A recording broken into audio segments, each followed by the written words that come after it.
नमस्कार साधकों।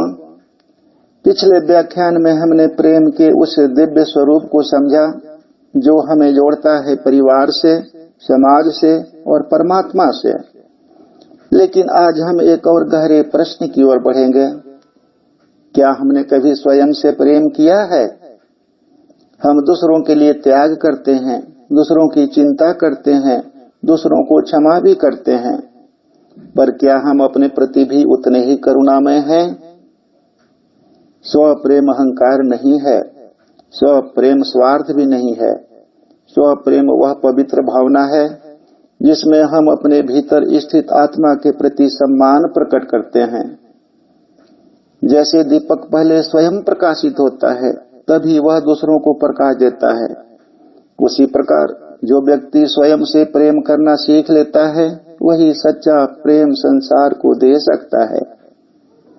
आज हम कुछ उदाहरणों से समझेंगे कि स्व प्रेम क्या है, क्यों आवश्यक है और यह हमें आध्यात्मिक उन्नति की ओर कैसे ले जाता है। तो आइए इस अंतर्मुखी यात्रा की शुरुआत करते हैं। तो स्व प्रेम का साधारण सा परिभाषा है अपने आप से प्रेम करना, अपने आप को यह विश्वास दिलाना कि आप दुनिया में एक मूल्यवान और योग्य व्यक्ति हैं। यही स्व प्रेम है। जब आप अपने बारे में सकारात्मक दृष्टिकोण रखते हैं, स्वयं पर विश्वास करते हैं और दुनिया में अपने स्थान को लेकर आश्वस्त हैं, तो समझिए आप अपने से प्रेम करते हैं।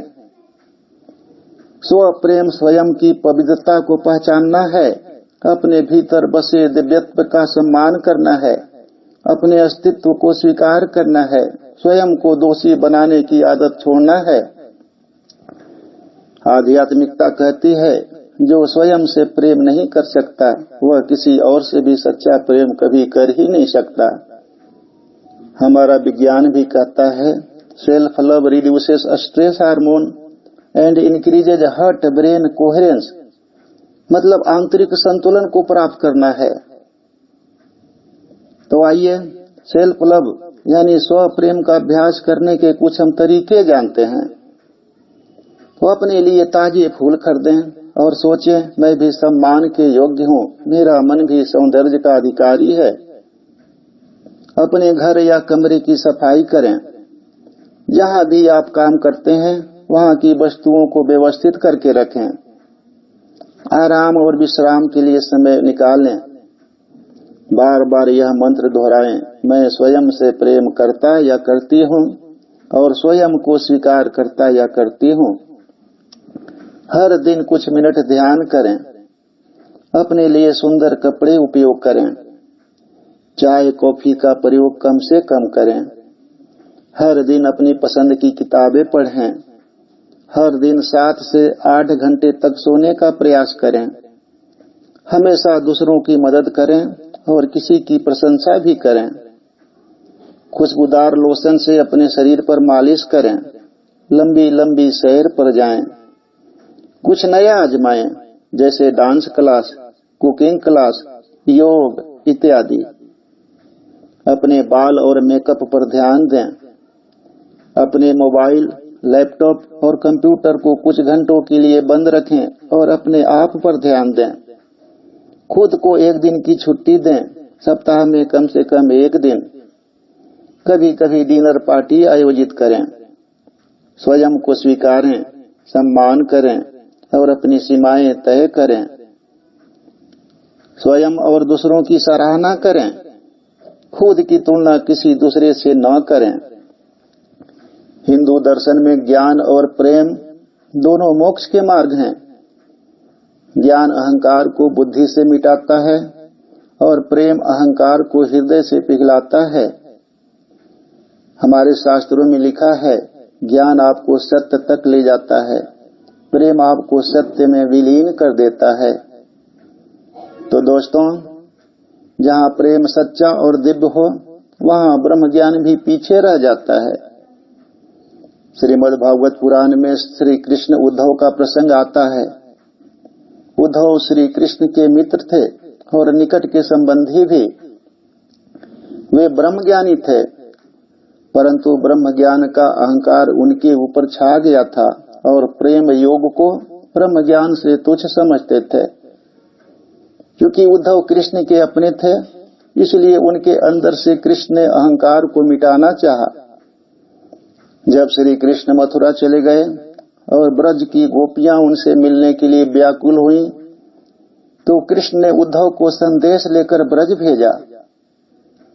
जब उद्धव वहां पहुंचे तो उन्होंने अपने ज्ञान योग से गोपियों को बहुत समझाने की कोशिश की, लेकिन गोपियों के प्रेम और भक्ति को देखकर वे असफल रहे। उन गोपियों का कृष्ण के प्रति प्रेम रंग वासनात्मक नहीं बल्कि हृदयात्मक था। गोपियों ने जब उद्धव जी से कृष्ण का हालचाल पूछा और उन्हें यह बताया कि वो कृष्ण के दर्शन के लिए कितने आतुर हैं, तो उद्धव ने उन गोपियों को समझाया कि उन्हें कृष्ण के भौतिक प्रेम से ऊपर उठना चाहिए और प्रेम पाने के लिए ज्ञान योग का मार्ग अपनाना चाहिए। अपने असामान्य ज्ञान के भंडार से उद्धव ने गोपियों को समझाने का अथक प्रयास किया, परंतु इसका उनके ऊपर कोई भी प्रभाव न पड़ा। गोपियां कहती हैं, हम तो उस श्याम सुंदर के चरणों की धूल बनना चाहती हैं जिसने हमारे हृदय में प्रेम का दीपक जलाया है। योग तो उन लोगों के लिए है जिनके मन में प्रेम नहीं है। गोपियां कहती हैं, हमें मुक्ति नहीं, कृष्ण का प्रेम चाहिए। गोपियों की यह निश्चल, निष्काम और अनन्य प्रेम भक्ति देखकर उद्धव की आंखों में आंसू बहने लगे। वे समझ गए कि प्रेम की महिमा ज्ञान से काफी ऊपर है। उद्धव गोपियों के प्रेम भक्ति से इतने प्रभावित होते हैं कि वे कहते हैं, मैं वृंदावन की किसी झाड़ी बन जाऊं जिससे मुझे गोपियों की चरणों की धूल मिल सके। उद्धव लौटते समय केवल संदेशवाहक नहीं बल्कि प्रेम भक्ति के साधक बन चुके थे। वे मथुरा लौटकर श्री कृष्ण से बोले, प्रभु, आपने मुझे ब्रज भेजकर प्रेम का असली स्वरूप दिखाया। अब मैं समझ गया कि सच्चा योग प्रेम योग है। इस प्रकार श्री कृष्ण ने उद्धव जी का अपने ज्ञान योग के अहंकार को नाश करके प्रेम योग के महत्ता को समझाया। श्री कृष्ण ने यहाँ सिद्ध किया कि प्रेम ब्रह्मांड की सबसे ऊंची फ्रीक्वेंसी है। ज्ञान की आवृत्ति उच्च है, पर प्रेम की आवृत्ति उससे भी अधिक ऊंची है। क्यों कहते हैं कि प्रेम ब्रह्म ज्ञान से भी ऊंची फ्रीक्वेंसी है? क्योंकि प्रेम में मैं पूरी तरह गल जाता है। जहां मैं नहीं, वहीं ब्रह्म की अनुभूति होती है। प्रेम में द्वैत यानी डुअलिटी मिटता है। मैं और परमात्मा एक हो जाते हैं। विज्ञान में न्यूरोसाइंस बताती है कि प्रेम की अवस्था में गामा ब्रेन वेव्स शिखर पर पहुंचती हैं। हृदय विद्युत चुंबकीय क्षेत्र 5 गुना बढ़ जाता है। शरीर की कोशिकाएं कोहेरेंट रेजोनेंस में प्रवेश करती हैं। यह वही रेजोनेंस है जो डीप मेडिटेशन में होता है।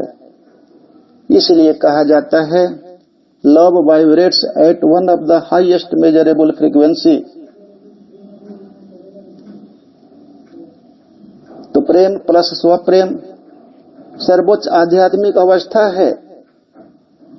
स्वप्रेम आपको भीतर के ईश्वर से जोड़ता है। प्रेम आपको संपूर्ण सृष्टि के ईश्वर से जोड़ता है। ज्ञान रास्ता दिखाता है। प्रेम स्वयं आप में मंजिल है। कृष्ण का संदेश स्पष्ट है, जो प्रेम को पाले वही मुझे पाले। प्रेम ही वह ऊर्जा है जिसमें ब्रह्म स्वयं प्रकट होता है। यही कारण है कि प्रेम ब्रह्म ज्ञान से भी ऊंचा है, क्योंकि प्रेम में ब्रह्म स्वयं उतर आता है। तो प्यारे दोस्तों, इसी के साथ आज के इस आध्यात्मिक चिंतन को मैं यहीं पर समाप्त करता हूं।